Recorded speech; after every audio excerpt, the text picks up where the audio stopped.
बोलून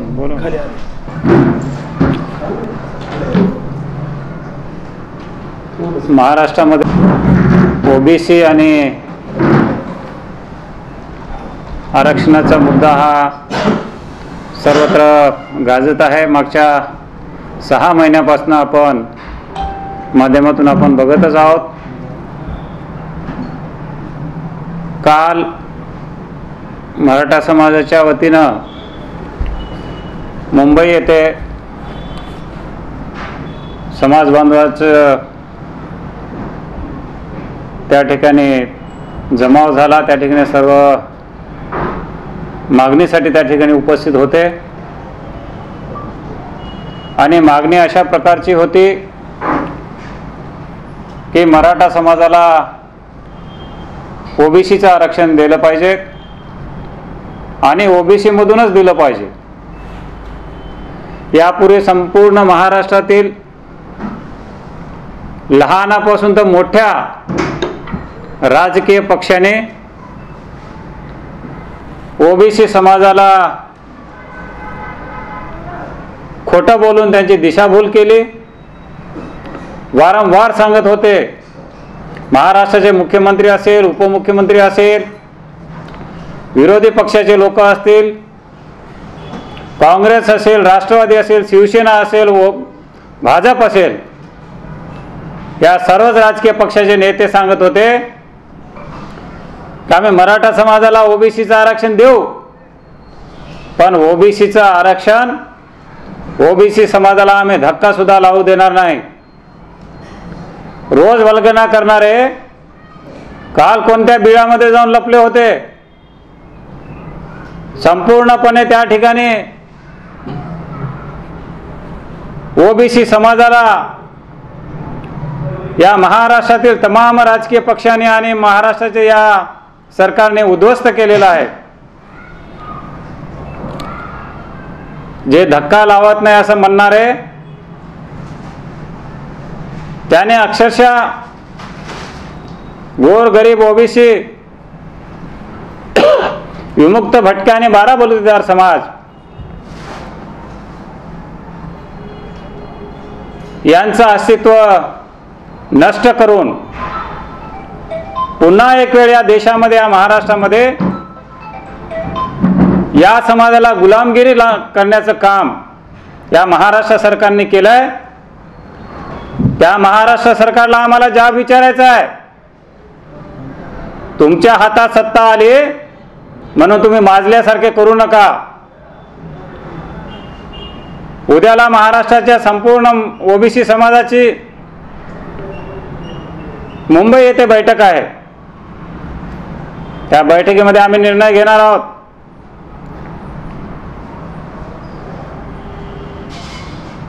आम्ही सुद्धा रस्त्यावरची लढाई लढू शकतो। जे काही 5 लाख, 2 लाख, 4 लाख लोक गेले होते मुंबईला, त्याहीपेक्षा करोडोंना आम्ही सुद्धा जाऊ शकतो। महाराष्ट्रामध्ये चक्का जाम करू, आंदोलन करू, गावबंदी करू, घरबंदी करू। येणाऱ्या निवडणुकांमध्ये यांना यांची जागा दाखवल्याशिवाय आम्ही सोडणार नाही, हे ओबीसी समाज आणि विमुक्त भटक्या बलुतेदारांनी ठरवलेलं आहे। तुम्ही आमच्या छातीवर जर नाचत असाल,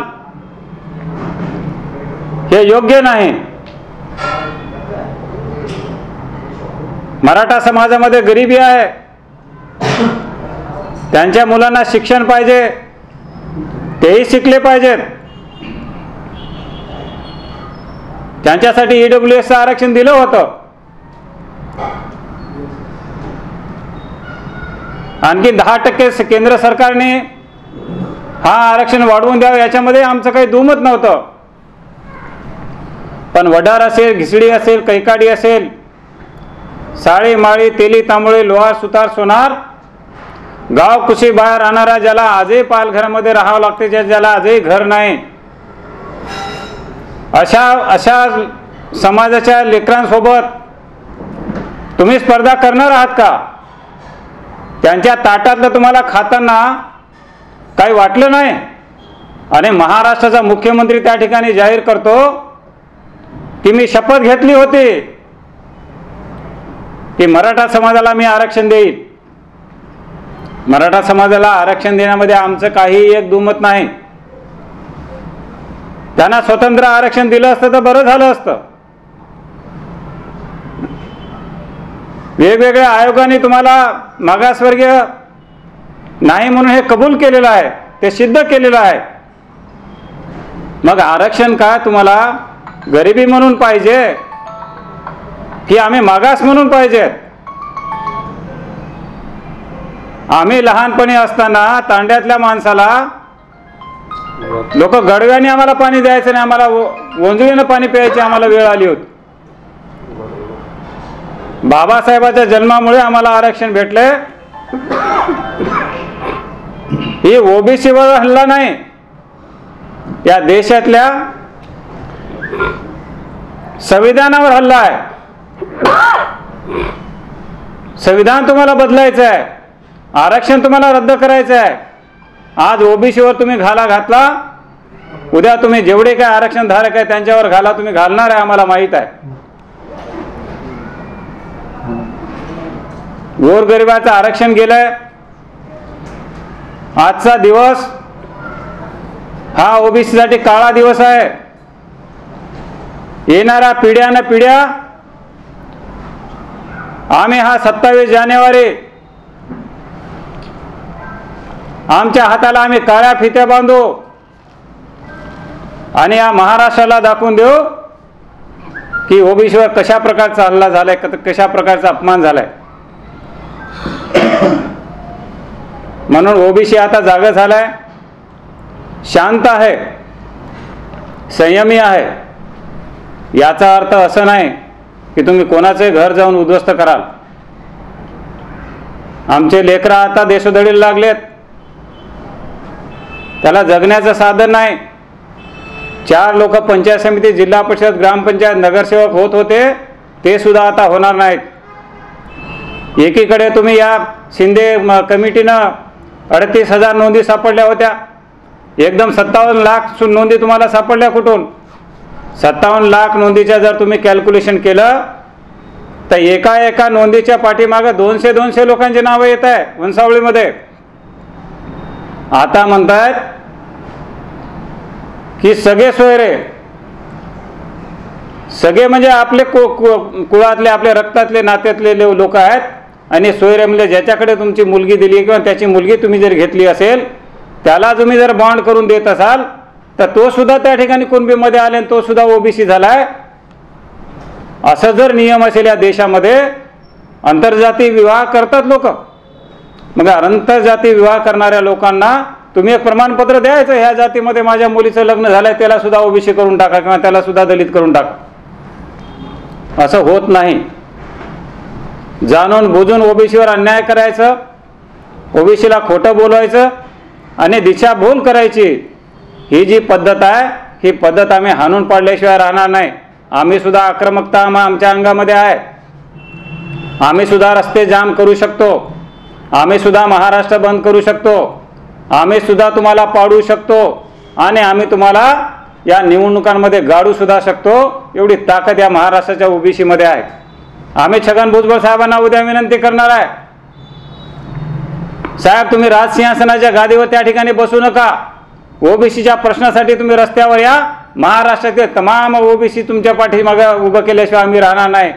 ओबीसीच नव्हे तर या महाराष्ट्रात जेवढं काय आरक्षणधारक आहेत, मग ते आदिवासी समाज असेल किंवा एसटी प्रवर्गात असेल, एससी प्रवर्गातले असतील, हे सर्व लोक एकत्र आता येण्यासाठी तयार आहेत. आपण जे काही आमचं नुकसान केलं आहे ते नुकसान न भरणार आहे. आणि तुम्ही ज्या काही नोंदी केलेल्या आहेत, ज्या काही नोंदी तुम्हाला सापडल्या आहेत, मागच्या 70 वर्षामध्ये तुम्हाला कोणत्या नोंदी सापडल्या नाहीत. 67 पासून तुम्ही बोगस नोंदी आणल्यात आणि काल परवा जे 57 लाख नोंदी आहेत, हे 100% तुमच्या 57 लाख नोंदी सुद्धा बोगस आहेत, असं आमचं म्हणणं आहे आणि या ओबीसीचं म्हणणं आहे. आम्ही या ठिकाणी रस्त्यावरची लढाई लढणार आहोत, आम्ही या ठिकाणी कोर्टाची लढाई लढणार आहोत. आम्ही ज्या पातळीवर लढाई लढायच्या आहेत त्या पातळीवर लढाई आम्ही लढू. आमच्यावर दहशती आणू नका, आमच्यावर दादागिरी करू नका. आमचे घरं तुम्ही फुकू नका, आणि तुम्ही जरी फुकत असाल आम्ही कोणाला घाबरणारे नाहीत, कारण शेवटी आमच्या मरणाचा आणि अस्तित्वाचा प्रश्न आहे. आम्ही तर मोठे झालोत आरक्षण घेऊन, पण आमच्या लेकरांचं काय? आमच्या लेकरांनी काय दार मागायचं का आणि गुलामगिरी करायचं का आणि जिंदगीभर तेच करायचं आहे का? आपण बघता माझ्या बाजूला या ठिकाणी पालीमध्ये लोक राहतात, त्या लोकांना आजही त्या ठिकाणी राहायला जागा नाही, ते सुद्धा आरक्षणधारक आहेत. ओबीसी असतील, मायक्रो ओबीसी असतील, विमुक्त भटका असेल. म्हणून सरकारला आमची विनंती आहे, तुम्हाला त्यांना आरक्षण द्यायचंच असेल तर ओबीसीमधला एक प्रवर्ग बाहेर काढा, त्या प्रवर्गामध्ये त्यांना आरक्षण द्यायचे असेल तर 2% 3% आरक्षण त्यांना भेटू शकते. त्यांचं कॉम्पिटिशन गरीब ओबीसी आणि मायक्रो ओबीसी आणि विमुक्त भटक्यासोबत लावू नका, अशी विनंती सुद्धा आम्ही सरकारला या ठिकाणी करणार आहोत. आंदोलनात्मक भूमिका उद्याला आमची ठरेल, त्यानुसार या महाराष्ट्रामध्ये, या जिल्ह्यामध्ये, मराठवाड्यामध्ये आम्ही गावागावापर्यंत जाऊ आणि या ठिकाणचं आंदोलन आम्ही उभं केल्याशिवाय राहणार नाही. आणि महाराष्ट्रातल्या तमाम ओबीसीच्या, लहान असेल की मोठं असेल की कोणत्या पक्षात असेल आम्हाला माहीत नाही, सगळ्यांनी या आंदोलनामध्ये, या लढाईमध्ये उतरावं असं मी जाहीरपणे या ओबीसी जनमोर्चाच्या एक मराठवाडा विभागीय अध्यक्ष या नात्याने त्यांना विनंती करतो. आणि लगेचच उद्याची बैठक झाल्यानंतर मराठवाडा विभागीय पातळीवरची बैठक घेऊन त्यामध्ये आंदोलनाची दिशा आम्ही या ठिकाणी ठरवू असं मी सर्वांच्या वतीने या ठिकाणी जाहीर करतो. मराठा समाजाने क्या आंदोलनकर्त्यांनी सरसकट मराठा समाजाने काही त्यांच्यावर काही प्रेशर आणलं नाही. बरेच मराठा समाजाच्या लोकांचं म्हणणं असंही आहे बा EWSचं आरक्षण आपल्याला भेटतंय ना, मग याला EWSला आणखीन वाढवून घ्यावं, आपण एक 5% 10% आणखीन वाढवून घेतलं असतं तर बरं झालं असतं. पण हे या सरकारने एक राजकारण असं केलं आहे की याला वाटलं की आपण जर दिलं नाही तर हा संपूर्ण समाज आपल्या विरोधामध्ये चाललाय. हे मताचं राजकारण, याला उद्या निवडणूक लढवायची आहे. पण यांनी दुसरी बाजू बघितली नाही. 60%, 65%, 70% असलेला ओबीसी समाज, या समाजावर अन्याय करताना तुम्हाला काही वाटलं नाही?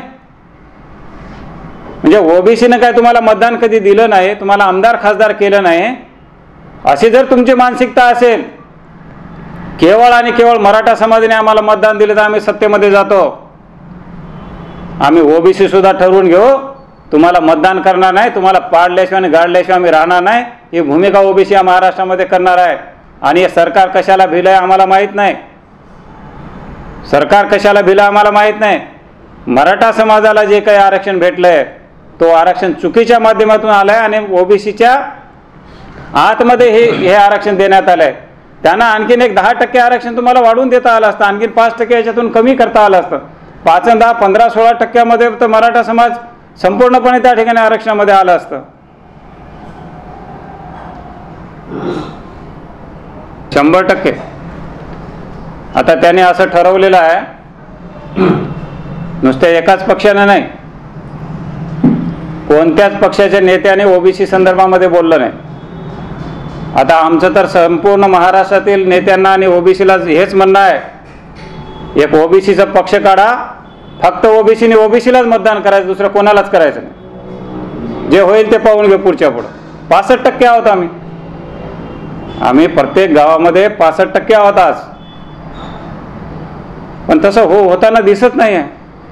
ठीक, मताचं राजकारण करताना दुसऱ्यावर किती अन्याय करायचं यालाही काही परिसीमा आहेत. ओबीसी 65% आहेत असं तुझं म्हणणं आहे, तर ओबीसीचा दबाव गट कायम कमी पडलेत काय? असं म्हणायला काही हरकत नाही, कारण मी ही भूमिका जी आहे मागच्या 3 महिन्यापूर्वी मागच्या एका बैठकीमध्ये मी मांडली होती की बाबा ते ज्या आक्रमकतेनं ते बाहेर पडत आहेत त्या आक्रमकतेनं तुम्हाला सुद्धा बाहेर पडावं लागेल, तुम्हाला सुद्धा तुमचे मतं मांडावं लागेल. आणि आमचं थोडंसं काय झालं आहे की ते मेळावा घेण्यामध्ये, नियोजनामध्ये बऱ्याच काही गोष्टी आल्यात अडथळा.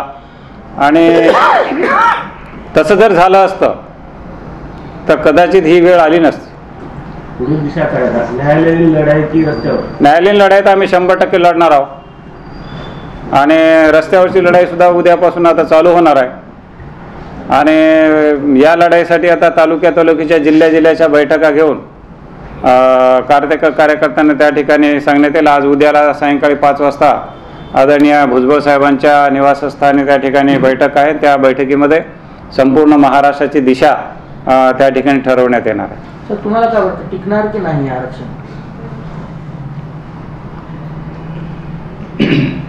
हे बघा, 38,000 ज्या नोंदी ओरिजिनल सापडल्या होत्या, ठीक आहे, त्यांना दिलं तर आम्हाला काही नाही, कारण 38,000 नोंदी ह्या बरोबर सुद्धा असू शकतात. पण तुम्ही एका महिन्याभरामध्ये 38,000चं 57 लाख कशा नोंदी तुम्हाला सापडू शकतात? त्याने काय काय केलेलं तुम्हाला सांगतो. आता तेव्हा निजामाचा काळ होता. निजामामध्ये या ठिकाणी जर तुम्ही बघितलं, मी त्याचे सर्टिफिकेट काढलेले आहेत, तसे लोक माझ्याकडे आहेत. आम्ही ते कोर्टात दाखल करणार आहोत. तुम्ही फलाना यांनी फलाना, तुम्ही लिहायचं फक्त सदरी लिहाया पाटीलने याचं हे शेत किंवा याची हे 1 गुंठा जमीन या दिवशी खरेदी केली, किंवा बयाना करायचं, किंवा मग बॉन्ड करायचं. असे डुप्लिकेट जुने बॉन्ड कितीतरी या ठिकाणी काढलेले आहेत. म्हणजे आपल्या जिल्ह्यात नाही, सगळीकडे काढलेले आहेत. मग तुम्ही एक बॉन्ड केला, एक जमीन घेतली, एक जमिनीचा तुकडा घेतला, आणि त्याच्यावर तुमच्या नोंदीमध्ये जर असेल का हा कुणबी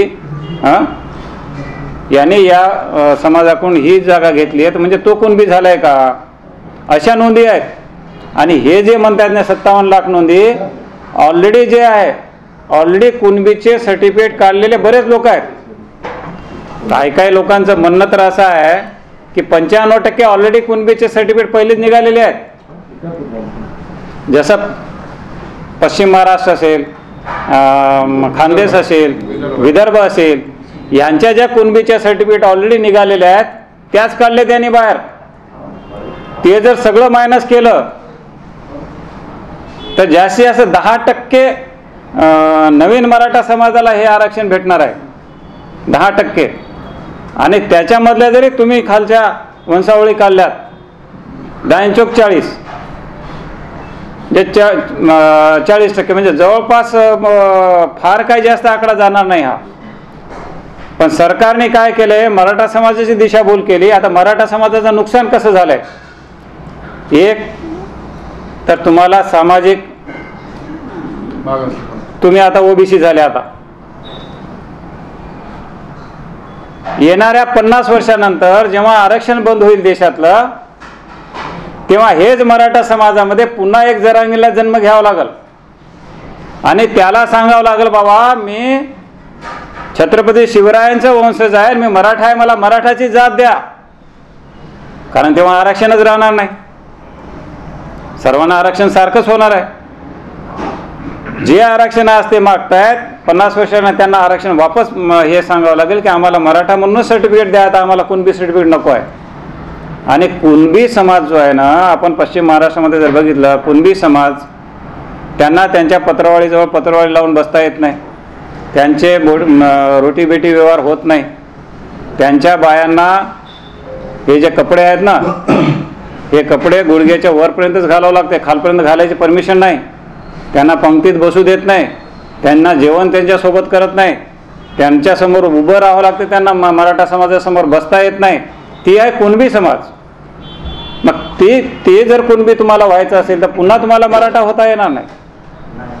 खऱ्या अर्थानं मराठा समाजाने आपली वंशावळी त्या ठिकाणी बुडवण्याचं काम केलेलं आहे. आपण जसं म्हणतो छाती ठोक म्हणजे मी मराठा आहे, मी छत्रपती आहे, मी शिवसैनिक आहे, मी हे जे आहेत हे सगळं या लोकांनी काय केलं आहे, या धुळीत मिसळून टाकलं याच्यामुळे. आणि दुसरं एक महत्त्वाचं नुकसान काय झालं मराठा समाजाचं, जे कोर्टामध्ये पिटिशन आहे, पिटिशन काय आहे 27%चं, 2% आणखीन 29 प्लस 39%, 40%चं गव्हर्नमेंटने पिटिशन दाखल केलं. बाई हे पिटिशन दिलं तर मराठा समाजाला आरक्षण भेटू शकतो ओबीसीचा. तर आता ते तर रद्द करावं लागेल तुम्हाला. म्हणजे हे जर तुम्ही डिक्लेअर केलं आहे तर त्याला रद्द करा, EWS रद्द करा.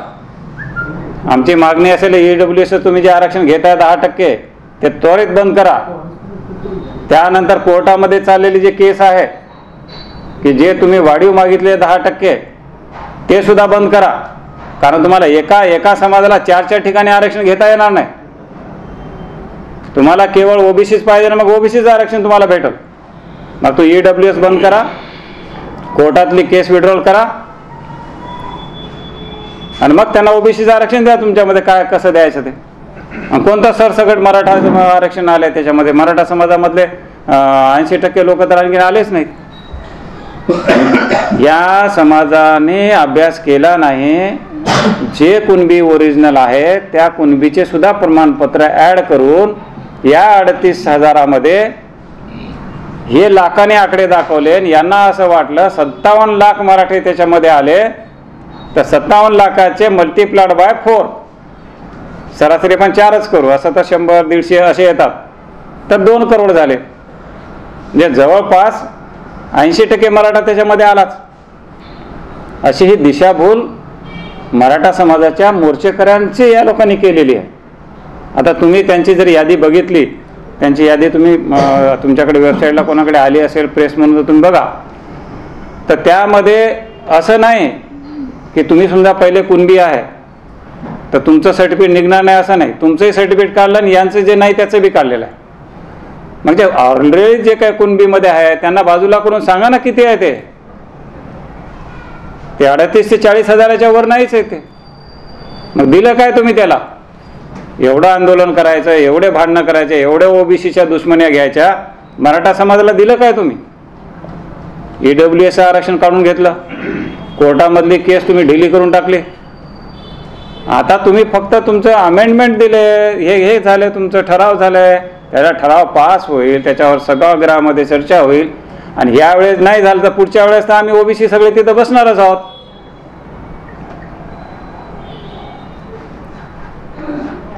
त्यामुळे सगळं थोतांड आहे, मराठा समाजाची दिशाभूल आहे आणि ओबीसी सुद्धा दिशाभूल या सरकारने केलेला असा आमचा आरोप आहे. छगन भुजबळांनी राजीनामा देऊन रस्त्यावर उतरवलं. छगन भुजबळ साहेबांनी आमच्यासाठी, म्हणजे जे ओबीसीने त्यांच्यासाठी रस्त्यावर उतरले त्यांच्यासाठी त्यांनी रस्त्यावर उतरणं आज काळाची गरज आहे.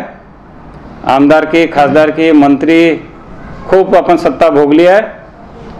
आता या गोरगरीब लोकांवर जे अन्याय होता त्याला वाचा जर फोडायचा असेल, त्यांचा राजीनामा तोंडावर फेकायचं आणि प्रत्येक तालुक्यामध्ये छगन भुजबळ साहेबांनी यावं. आम्ही लाखोचे लोक त्या ठिकाणी जमवायला तयार आहोत. आम्ही उद्याला मी मागणी करणार आहे, उद्याच्या बैठकीमध्ये मी मागणी करणार आहे, साहेब तुम्हाला खरंच जर ओबीसीचं काम करायचं आणि ओबीसीला जर न्याय द्यायचा असेल ते फेका त्यांचा राजीनामा द्या आणि उतरा या रस्त्यावर.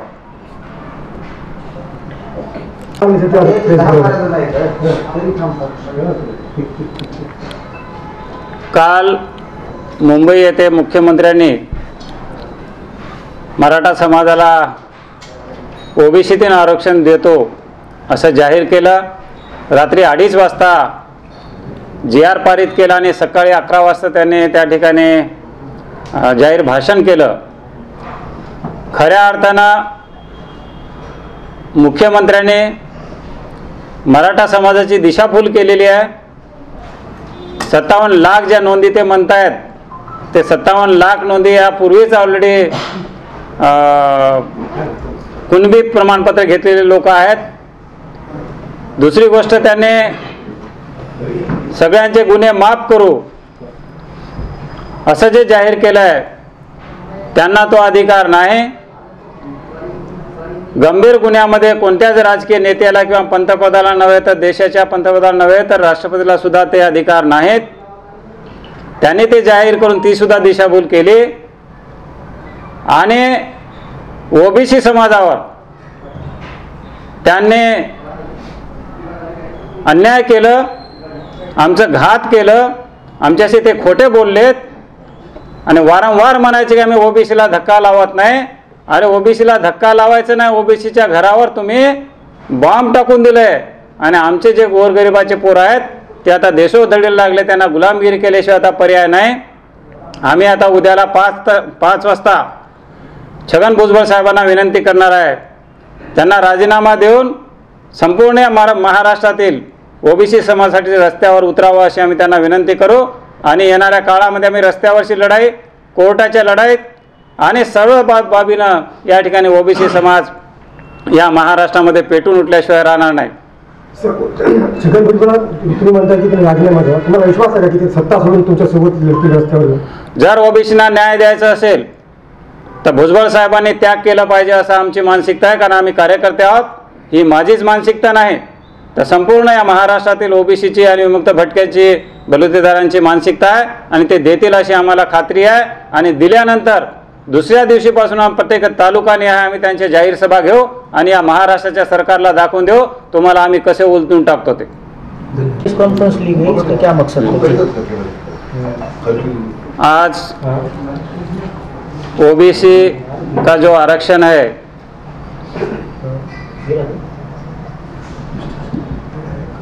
मराठा समाज का जो मोर्चा वहाँ बम्बई में गया था, उस मोर्चा को महाराष्ट्र के मुख्यमंत्री शिंदे साहब ने